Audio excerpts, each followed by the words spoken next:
سلام علیک یا سیدی یا رسول اللہ، صلاۃ و سلام علیک یا حبیب اللہ۔ ان نشانیوں کے جو سگ ہیں نہیں مارے جاتے، ان نشانیوں کے جو سگ ہیں نہیں مارے جاتے، حشر تک میرے گلے میں رہے پٹا تیرا، حشر تک میرے گلے میں رہے پٹا تیرا۔ سگ سے در سے ہے نسبت میری، زہے نصیب گر ان میں ہمارا نام آیا۔ یہ خواجہ بندہ نواز ہے، اس در پہ جس کا سر ہے وہی سرفراز ہے۔ اعوذ باللہ من الشیطان الرجیم، بسم اللہ الرحمن الرحیم۔ اینما تولوا فثم وجہ اللہ، صدق اللہ مولانا العظیم۔ معزز و محترم حضرات، عزیز عاشق سید محمد گیسو دراز بندہ نواز، میں نے اس آیت کریمہ پڑھنے کا شرف حاصل کیا ہے، جس کا ترجمہ ہے اینما تولوا فثم وجہ اللہ، جس طرف بھی دیکھو اللہ کا چہرہ ہی نظر آئے گا۔ اور ہمارے صوفیان اکرام اس کو کہتے ہیں اللہ چہرے سے پاک۔ اللہ سمجھانے کے لیے چہرہ کہتا ہے، جیسا کہ ان الذین یبایعونک انما یبایعون اللہ ید اللہ فوق ایدیہم، اس طریقے سے اپنے ہاتھ پر نبی کا ہاتھ بتایا۔ اسی طریقے سے اللہ تبارک و تعالیٰ ارشاد فرماتا ہے وما رمیت اذ رمیت ولکن اللہ رمی، اے نبی آپ نے کنکریوں کو نہیں پھینکا، وہ میں نے کنکریوں کو پھینکا۔ اس طریقے سے یہ آیت بھی متشابہات آیت ہے۔ اس آیت کو کہتے ہیں اینما تولوا فثم وجہ اللہ، جس طرف بھی دیکھو اللہ کا چہرہ ہے۔ تو پروردگار ہم تیرے چہرے کو دیکھ نہیں سکتے، تیرا چہرہ ہے کہاں؟ تو مصطفیٰ اس آیت کی تفسیر کرتے ہیں، اس کے تعلق سے کہتے ہیں وہ اللہ تبارک و تعالیٰ کے سرکار دو عالم صلی اللہ علیہ وسلم کہتے ہیں من رعانی فقد رعا الحق، جس نے مجھے دیکھا وہ اللہ کا چہرہ ہی دیکھ لیا، وہ اللہ ہی کو دیکھ لیا، وہ اللہ کا جلوہ ہی دیکھ لیا۔ تو اب معلوم ہوتا ہے کہ اللہ کا چہرہ کیا ہے۔ اللہ کا چہرہ الگ ہے، اللہ کا چہرہ مصطفیٰ میں دکھتا ہے، مصطفیٰ کا چہرہ خواجہ بندہ نواز میں دکھتا ہے۔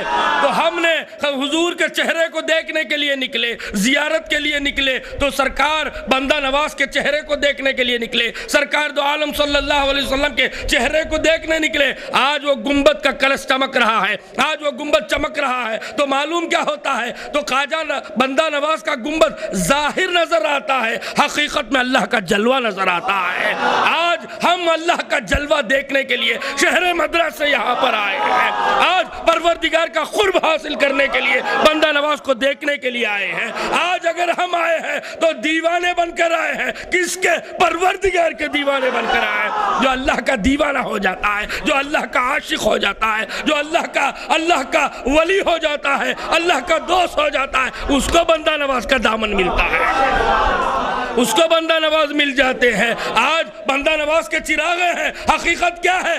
آج بندہ نواز چراغوں کو بتا کے یہ بتاتے ہیں کہ میرے عاشقوں کے دل میں میں جلوگر ہو جاتا ہوں، جلوگر ہو جاتا ہوں۔ تو بندہ نواز ہم کو بلا کر نوازنے کے لیے بلائے ہیں، ہم بھیکاریوں کو بندہ نواز عطا کرنے کے لیے بلائے ہیں، ہم بھیکاریوں کو دینے کے لیے یہاں پر بلائے ہیں۔ تو معلوم یہ ہوتا ہے کہ ہم یہاں پر لینے کے لیے آئے ہیں۔ کیا لینے کے لیے آئے ہیں؟ تو یاد رکھو ہم بندہ نواز کے پاس لینے کے لیے آئے، کیا؟ یاد رکھو وہ چیز لینے کے لیے آئے جو کائنات میں نہیں ملتی۔ وہ چیز اگر ہم کو عزت ملتی تو دنیا میں مل جاتی، ہمیں دولت ہے تو کما کے دولت والے بن جاتے، ہمیں جو چیز دنیا سے ملتی وہ مل جاتی، لیکن وہ حقیقت نہیں۔ ہم اس لیے آئے کہ پروردگارا تو بندہ نواز کے وسیلے سے ہمیں مل جا۔ اے میرے اللہ، تجھے لینے کے لیے ہم بندہ نواز کی چوکھٹ پر آئے ہیں، ہم سر جھکایا ہے تعظیم کے لیے بندہ نواز کے پاس۔ تو معلوم یہ ہوتا ہے کہ بندہ نواز جس کے ہو جاتے ہیں خدا اس کا ہو کے رہتا ہے۔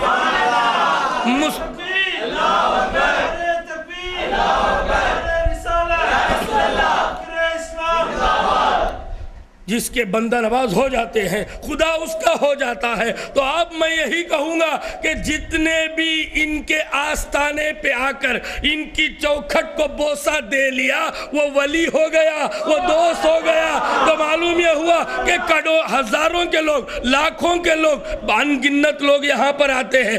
کیا واسطے آتے ہیں؟ اس لیے آتے ہیں کہ آج بندہ نواز کا فنکشن ہے، آج بندہ نواز کا وہ ریسپشن ہے جس نے مصطفیٰ کو اپنے سامنے دیکھ لیا۔ آج کا دن کون سا دن ہے؟ یاد رکھو، عرس کا دن اس کو کہتے ہیں جس نے مصطفیٰ کو دیکھ لیتا ہے، اسی کو عرس کہتے ہیں۔ ہم نے بندہ نواز کو دیکھ لیا تو ہمارا عرس ہو گیا، انہوں نے مصطفیٰ کو دیکھ لیا تو بندہ نواز کا عرس ہو گیا۔ مصطفیٰ خدا کو دیکھ لیے تو اسی کو معراج کہتے ہیں۔ تو خدا نبی کی معراج اور نبی کے جلوے دیکھنے سے بندہ نواز کا عرس، اور ہم بندہ نواز کو دیکھنے سے ہماری مغفرت۔ تو معلوم یہ ہوتا ہے کہ یہ سفر ہمارا بیکار نہیں جائے گا۔ ہم نمازوں کو وسیلہ نہیں بنائیں گے، ہم روزوں کو وسیلہ نہیں بنائیں گے، ہم حج و زکوٰۃ کو وسیلہ نہیں بنائیں گے۔ پروردگار کی بارگاہ میں کہیں گے میرے مولا کوئی اعمال صالح ہمارے پاس نہیں، کوئی نیک اعمال نہیں، تو اللہ تبارک و تعالیٰ کی طرف سے آواز آئے گی، اے بندے کون سا بھی ایک نیک عمل تو بتانے کے قابل نہیں، اب تو ہی بتا کہ تیری مغفرت کیا کروں، کیسے کروں؟ تو غفور الرحیم ہے، تو رحمان و ستار ہے، عیب پوشی کرنے والا ہے، رحم کرنے والا ہے، ٹوٹے ہوئے دلوں کو جوڑنے والا ہے۔ تو پروردگار کہے گا میرے ولی کے آستانے پہ تو جا رہا تھا تو آج سن لے خوشخبری، میرے ولی کے آستانے پہ بندہ بھول جائے گا۔ بندہ کہنے لگا گا اے اللہ میں بغیر جانے کے تیرے ولی کے آستانے پر گیا، تو پروردگار کہے گا بغیر جان کر تو گیا، میں جان کر تجھے دے رہا ہوں۔ بغیر جان کر گئے تو مغفرت ہو جاتی ہے، تم تو جان کر آئے تو تمہاری زندگی بھی سنور جائے، تمہاری بندگی بھی سنور جائے، تمہاری آخرت بھی سنور جائے، تمہاری تقدیر بھی اللہ تبارک و تعالیٰ ایسے بدلے۔ تو معلوم یہ ہوتا ہے کہ آج ہم بندہ نواز کے آستانے پہ آ کر فضول خرچ نہیں کیے ہیں، آج بندہ نواز کے آستانے پہ آ کر یہ نورانی محفل سوار کر ہم نے بیکار کام نہیں کیا، بلکہ جنت کی ٹکٹ کو ہم نے خرید لیا۔ کسی کو چاہے جنت کی ٹکٹ بندہ نواز کے فقیروں سے لے لے، کسی کو جنت کو جانے کی خواہش آ گئی، عابد ہے، عبادت کرنے والا ہے، ریاضت کرنے والا ہے، تقوی والا ہے، لیکن جنت کو جا نہیں سکتا، خدا کے فضل نہیں، خدا کا فضل نہیں تو جنت میں داخلہ نہیں لے سکتا۔ لیکن بندہ نواز کا وہ آستانہ ہے جسے بندہ نواز بلاتے ہیں، بے شک خدا اس سے محبت کرتا ہے، تبھی تو یہ بار بار بلاتے ہیں۔ تو بندہ نواز کے آستانے پہ آ جانا ہمیں یہ بات کی دلیل دیتا ہے، وہابیوں کو ذلیل کر کے بتاتی ہے، اس دلیل سے کہ جس کے بندہ نواز ہو گئے، جس کے خواجہ ہو گئے، پورے راجہ اس کے ہو گئے، جس کے خواجہ ہو گئے پورا ہندوستان اس کا ہو گیا، جس کے دکن کے راجہ ہو گئے، جس پر بندہ نواز کی نوازشیں ہو جائے تو یاد رکھو وہ سلسلہ ہی کامیابی کا سلسلہ۔ ہم چشتیہ ہو کر ناز کرتے ہیں، ہم اپنے آپ پر یہ ناز کرتے ہیں کہ ہم چشتیہ ہوئے تبھی تو بندہ نواز ہمیں ملے، نصیر الدین چراغ دہلوی ہمیں ملے، ہم چشتیہ ہیں تو فرید الدین ہمیں ملے، خواجہ قطب الدین ملے، نصیر الدین ملے، تو اس طریقے سے چشتیہ ہونے سے نظام الدین ملے، اس طریقے سے چشتیہ ہونے سے خواجہ معین الدین اپنے ہو گئے۔ جس کے خواجہ ہوتے ہیں اس کے علی ہو جاتے ہیں، جس کے علی ہوتے ہیں اس کا نبی ہو جاتا ہے، جس کے نبی ہوتے ہیں اس کا خدا۔ تو اب یہ خدا والوں کی محفل ہے، اللہ والوں کی محفل میں کوئی وہابی بدعقیدہ آ نہیں سکتا۔ ہمارے گھر ہم جس کو چاہتے ہیں اسی کو بلاتے ہیں، جس کو چاہتے ہیں اسی کو دعوت دیتے ہیں، جس کو چاہتے ہیں اسی کو اپناتے ہیں۔ آج بندہ نواز کا ریسپشن ہے تو بندہ نواز ہمیں چاہ لیا، تبھی تو بلا لیا۔ تو اب چاہت میں سب سے بڑی چاہت باپ کی چاہت نہیں، خبر میں باپ نہیں آئے گا، بیٹے کی چاہت نہیں، پوترے کی چاہت نہیں، پراپرٹی کی چاہت نہیں، سب سے بڑی چاہت ہے تو میرے بندہ نواز کی چاہت۔ اس چاہت کے سامنے پوری دنیا کی چاہتیں چھوٹی ہیں، میرے بندہ نواز کی چاہت سب سے بڑی ہے، وہ جسے بلا لیتے ہیں۔ اب بندہ نواز بلا ہی لیے ہیں۔ میں نے اس آیت کو پڑھنے کے وقت پر سوچا، اے اللہ تیرا جلوہ، تیرا جلوہ کہاں دیکھوں؟ تو پروردگار میرے ذہن میں بات ڈالی، تیرے بلڈنگ پر ٹس پر چڑھے جا۔ بلڈنگ کے اوپر چلا گیا، گنبد دکھ رہا تھا، معلوم یہ ہوتا ہے اینما تولو فثم وجہ اللہ۔ اے اللہ تیرا جلوہ اسی طریقے سے چمکتا ہے جیسے بندہ نواز کا گنبد چمکتا ہے۔ تو معلوم یہ ہوتا ہے بندہ نواز کے گنبد دیکھنے سے ہمیں باپ یاد نہیں آتا، بیٹا یاد نہیں آتا، دولت یاد نہیں آتی، یاد آتا ہے تو خدا یاد آتا۔ تو اللہ والوں کے آستانے پہ آئے تو خدا کی ذکر کرنے کے لیے ہم آتے ہیں، ہم سفر کر کے آتے ہیں، بیکار باتوں کے لیے نہیں۔ بندہ نواز کے ذکر سے بندہ نواز کے آستانے پہ آ جائیں۔ یاد رکھو نہ ہمارا خدا مرتا ہے نہ خدا کی خبر بنتی ہے، خدا مرنے والا بھی نہیں اور اس کی خبر بھی نہیں، وہ تو زندہ ہے۔ اللہ لا الہ الا هو الحی القیوم، وہ حیات سے رہنے والا۔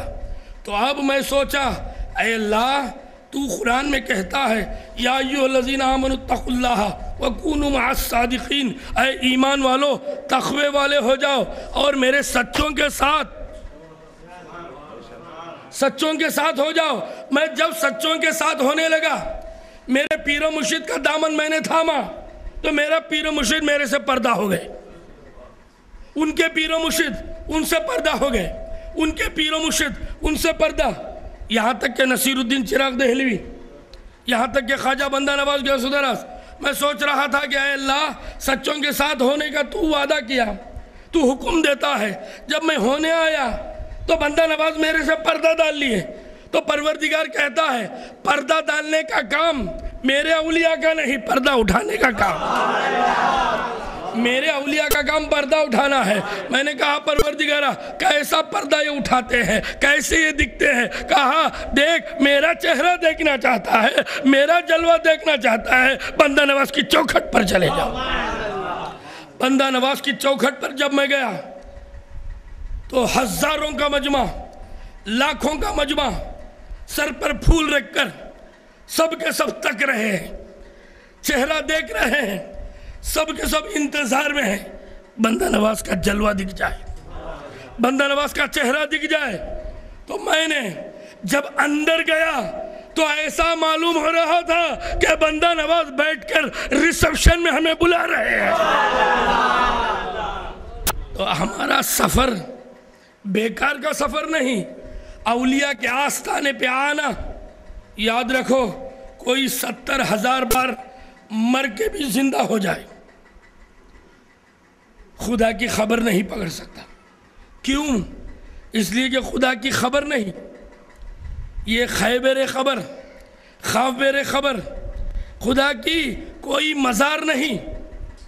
تو اب میں نے کہا پروردگار سب چیز کائنات میں موجود ہے، تیری خبر موجود نہیں۔ تو کہا پروردگار میری خبر موجود نہیں، میرے دوستوں کی خبر تو موجود ہے، میرے ولیوں کی خبر موجود ہے۔ تو اب ہم آئے ہیں خدا کے دوست کی خبر کے لیے آئے، خدا کے جلوے پانے کے لیے آئے، تب آ ہی گئے ہیں۔ تو پروردگار سے یہی دعائیں ہیں کہ اللہ تبارک و تعالی ہمیں وہ جلوہ عطا کرے جس میں بندہ نواز کا تلوہ دکھ جائے، ہماری معراج ہو جائے۔ وآخر الدعوانا ان الحمدللہ رب العالمین۔